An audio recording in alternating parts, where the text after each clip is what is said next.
Hi, everybody. Welcome to another episode of Carolyn Talks Television. I'm Carolyn Topol, and here is the amazing Rachel Arnet, who is my wonderful co-host. Oh, thank you.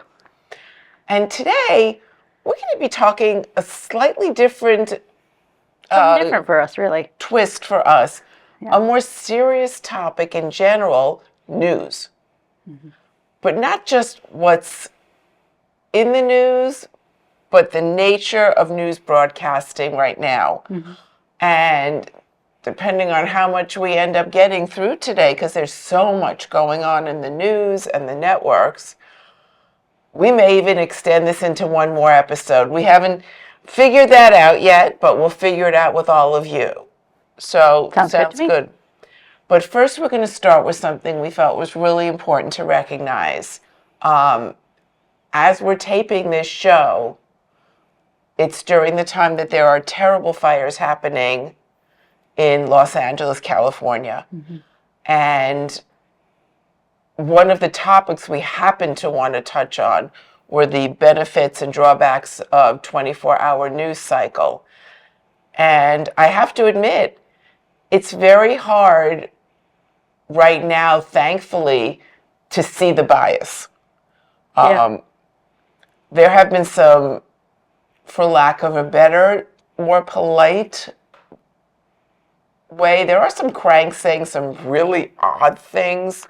Yeah, I would say there are some pundits and some guests who are politicizing certain things, but in general, the journalistic coverage has been very victim-focused and firefighter-focused and information-focused, which is actually very nice change. And also, not only that, but all of the networks, at least that I have seen, Are covering it. are covering it in a way that demonstrates the value of humanity. I loved seeing that we're being brought to people who are impacted. And I would imagine a lot of you have family, friends, acquaintances, even business associates in the greater Los Angeles area. It's almost hard not to. It's such a huge population of people. Absolutely. I know we have cousins, at least one of whom has been evacuated. And My friends and family so far have been okay. Their air quality is terrible, but so far their homes are safe, which it's scary, but it's good to be able to keep up with them.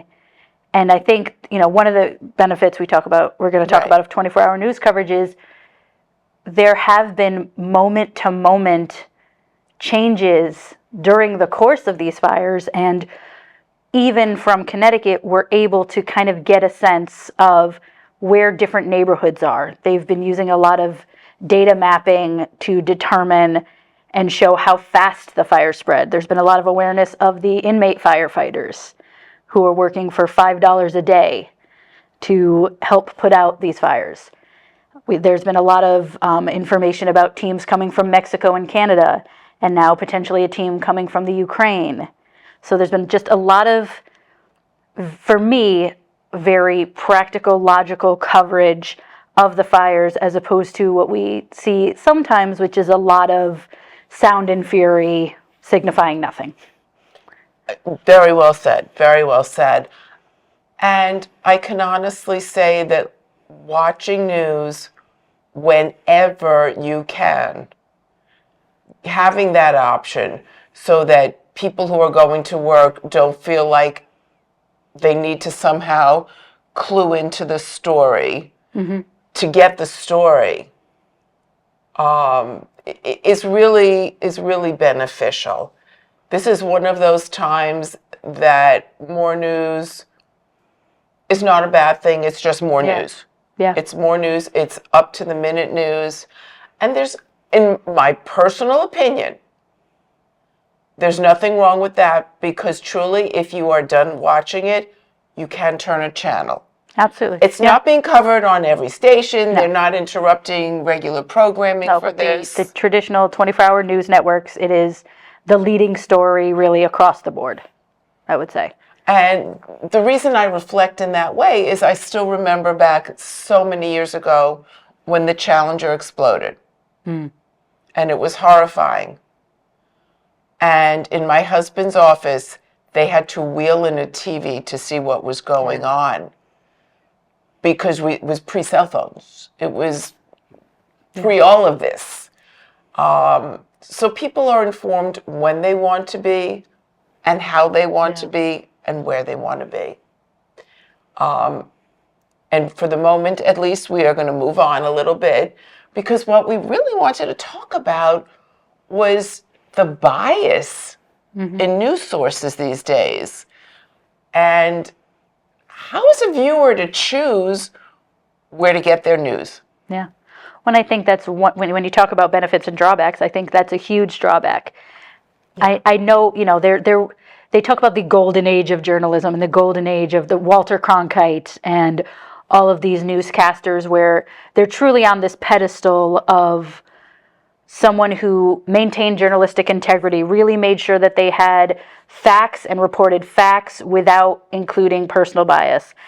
But I think that when you spread facts to over a 24-hour period, you're either repeating the same stories every hour or you're doing what most stations do now, which is have news and then opinion. And they don't really differentiate as strongly, I think, as they should, most networks. And one of the big impacts involved in all of this right now was something that just came out in the news that Comcast, which is the parent company of NBC Universal, and NBC Universal is the parent company, has decided to spin off its cable channels. And right now, particularly in a place like MSNBC, which is a news resource that runs around the clock, in a variety of different modalities, but runs around the clock, is making some very unusual changes. Many, in my opinion, remember, this is not a news show, folks. I'm not being a journalist. This is all opinion. But truly, where I think what's happening is since the recent election, Trump was elected. While that surprised some, didn't surprise others, however you view it, now it's impacting, for example, like I said, MSNBC, Rachel Maddow. It's been publicized, has received a pay cut. She does have a new contract, but it's not the one she had pre-Trump. Morning Joe team, I suspect, may be moving in a slightly different direction, especially since we learned that some of those people, and I'm going to just keep this very basic, surprisingly went to visit Mar-a-Lago and angered many of their viewers. So it seems like this is a really evolving, changing. Yeah, I think, I think we can all acknowledge that personal bias has always existed. Even in the Walter Cronkite area, maybe they would put certain topics above other, we'd run this story, not this story. And that had a lot to do with the personal priorities of the network, perhaps the anchor. But when you were receiving the news, you at least felt that there was this separation from politics. And I just really, as a consumer of news online, on 24-hour news networks, through a variety of means, I really don't feel that anymore. And it's making it very hard for me to trust news stations as primary sources of information. At this point, even when I'm reading articles from some of these big 24-hour news networks, I'm looking at the documents that they reference to see the information myself, because I'm having a very hard time trusting the anchors to be journalists. And I think that there's a big difference now between a news anchor and a journalist. And I don't know whether that's intentional on anyone's part, but and this is really across networks. There are times when I turn on CNN or I turn on MSNBC, or I'll flip briefly to Fox News, or I'll see a clip from News Nation or whatever it may be, and it just feels like a book report that like a 5th grade student who was angry wrote. As opposed to someone with journalistic standards saying step A, step B, step C will have this potential impact. Like it just reads very differently to me now. And one of the when things I was growing up. I have found, certainly since I was growing up, because I grew up in a Walter Cronkite era, and the Huntley-Brinkley report later, in the evening and things like that, where they spoke and they were the deliverers, in many ways, the analysts, but I never got a sense that they were the editorialists. Yes, absolutely. I am feeling and hearing editorial undertones. In most broadcasts now. And the truth is, I'm feeling editorial tones, not just in political, however, clearly primarily in political. And it's very hard to select the news that you watch. I personally make a choice of which news I will watch based on what I can stomach listening to in the editorial process. I never thought that was going to be a thing. Yeah. I do find myself a little bit more drawn to local news broadcasts versus the 24-hour news.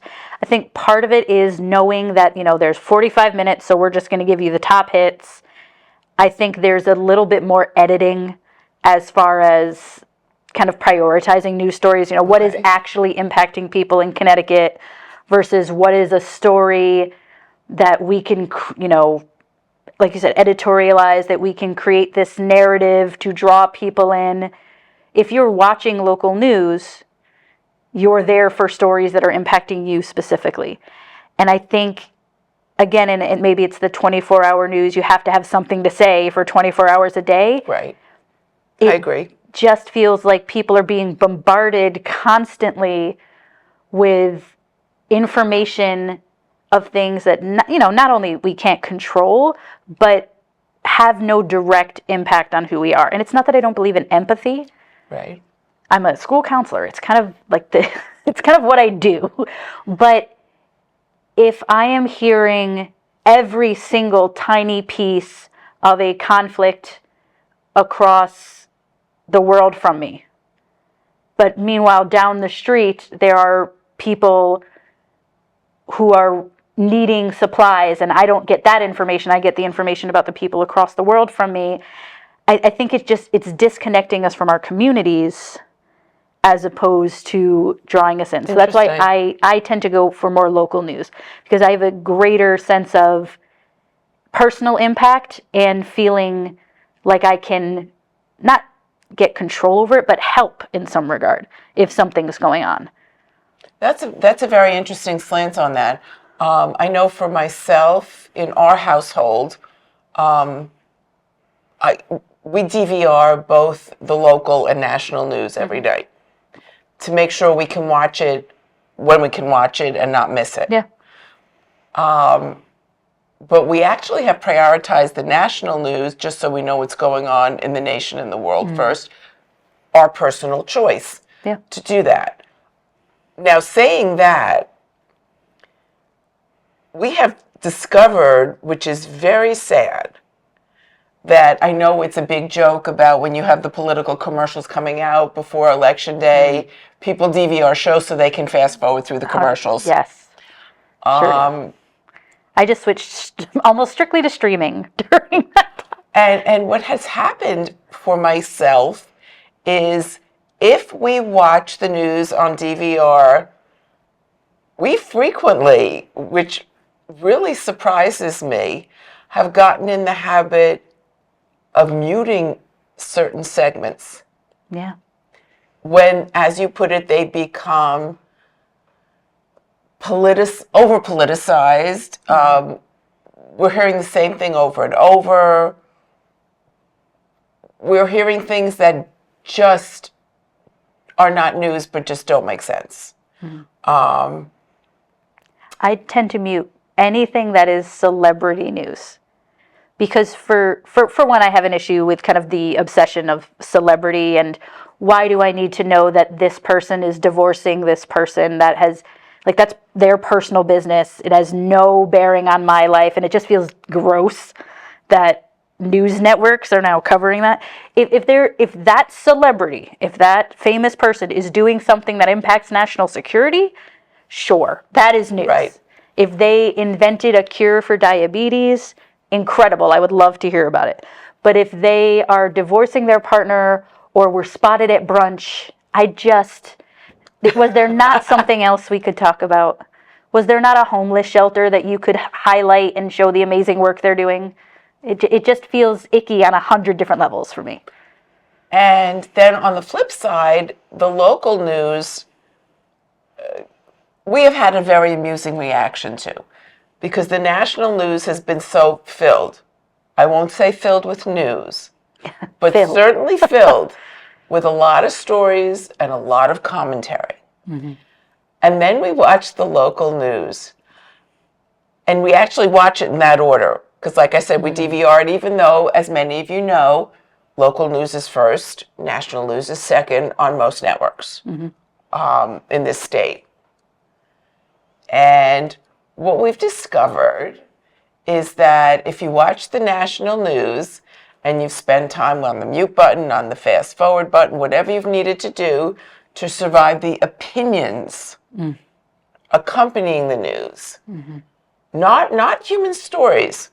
I want the stories of human interest. I don't oppose those at all. I want to know that somebody donated an entire football field worth of clothing, or that they set up all the food trucks to feed the victims of the fire. Well, I like knowing that. One piece of celebrity news that I appreciated, Halle Berry, an actress, donated her entire closet's worth of clothes to victims. That to me is newsworthy because it encourages positive action in the world. That is newsworthy. If it was like Halle Berry steps out in a brand new outfit, like less great for her. One Love of the her. big stories Less interesting was one on of a the news first basis. food people to give out food in this one parking lot somewhere and put himself up on, I don't know if it was TikTok, Instagram. To be honest, I don't know which one it was. And Sharon Stone saw it and forwarded it to all her followers. Yes. Okay, Sharon Stone, good for you. And I want to hear her name do that. Yeah. It's fine if she gets the credit for doing that. Because guess what? Then they moved, like I said, to I believe, a racetrack. Yeah. That they needed that much space for all the donations. Wonderful. But what we do, like I said, is we then we've recorded the national news, we've watched the national news, we've dealt with our emotions for the national news, which, look, any news story, you hear about wars, that's news. I need something to calm afterwards, and then we watch local news, and we have found, yes, while the local news will touch on what's happening in the world, they know their national counterpart is doing that at length. Yeah. So give important updates without overwhelming us with details. And I want to know what happened locally, both sadly, dramatically, politically, and also really just nice, fun human interest locally. It almost calms my nerves when they get to the end of the story. At the last 5 minutes of almost every local news station in Connecticut focuses on high school sports. And I think, I have no one in high school. I haven't for a really long time. And you know what? This is so cute. And it's almost like a cleansing of all that news that I had just watched of those two shows in a row. Well, and it's the tonal shift sometimes in news. It's like murder, pestilence, war. But look at this really cute lizard, and look at this lizard riding a skateboard. Right. And on the local news, it's like, I needed that lizard. I did. Is it news? No, it isn't. But that, I think local news for me, I have a little more leeway for those moments of just bliss and like something silly that's worth taking a look at for your mental health. But if it's on the national news, if a lizard on a skateboard is on CNN or Fox News, I'm bewildered. That's what social media is for, I think. Right, right. Now, I'm going to go and touch on a topic that I think is really difficult right now, especially if you watch networks. Mm-hmm. CBS, NBC, ABC, and Fox. I personally still consider, and I believe most would consider the national news, the national networks, and each one has a national news show. One of the biggest pet peeves I have had in the past, I would say 20 years. Yeah. 20 years, and that's it. That's not, It's not a long time. It's not a long time. And what saddens me is that when I watch one of those, I'm not getting the same news 100%. that I can see on one of the other networks, to the point that I know in our household we have had to select which news we are willing and comfortable viewing, so that I'm either not wanting to break my TV and throw something at it, or I feel like I'm getting real news. Yeah. I know that term fake news came out, and for me at times hearing that phrase is, nails on a chalkboard. Unfortunately, I do believe it's a real term and it has a real basis. Not where it necessarily started, Yeah. but I do believe it has a real basis. And I think one of the things that's very difficult is how to take the word of the people you're supposed to trust to deliver news. News is an information. It is not an editorial. It's not an opinion. And when you drop your opinion in there, I know some on certain networks have been called on that. Lawsuits have been called on that recently. Well, there have been so many lawsuits against news organizations in general, because even the New York Times is now being sued about a piece that they wrote regarding the production of a movie, as to whether or not they fully utilized source material or, according to the lawsuit, cherry-picked different pieces of information to create a narrative as opposed to tell a full story. And for me, I think a lot of this does come out of even though these are, 1.5 hour shows, I do think a lot of it comes from how news journalism and broadcasting is developed because of the 24-hour cycle. Everyone wants to be the channel that people turn to for the information as soon as possible. Mm-hmm. And I think the problem with that for me is people are now getting on live TV and saying things that they haven't even confirmed to be true yet. They will get on TV and say, we are hearing blah, blah, blah, blah, blah. This is not yet verified, but we are hearing blah, blah, blah. And once you put that out there, you can't take it back. And that is difficult. It's difficult for people to understand and really draw the line, because once you've heard it, especially if it comes out in a special report. Yes. Or breaking news. Right. We are designed as human beings to pay attention to those breaking news flashes with the intense music. CNN is now reporting, Fox News is now reporting, and they specifically say they're reporting it, not confirming it. But I don't think that that's enough.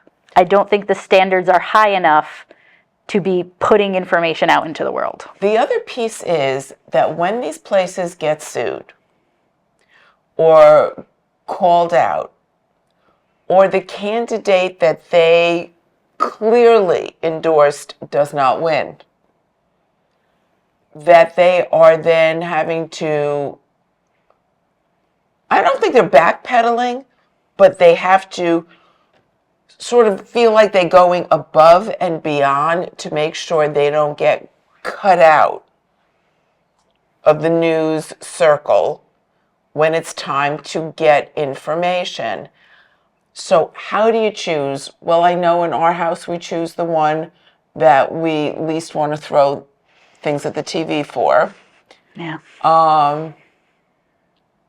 And interestingly enough, that's bounced back and forth between a couple of them. Yeah.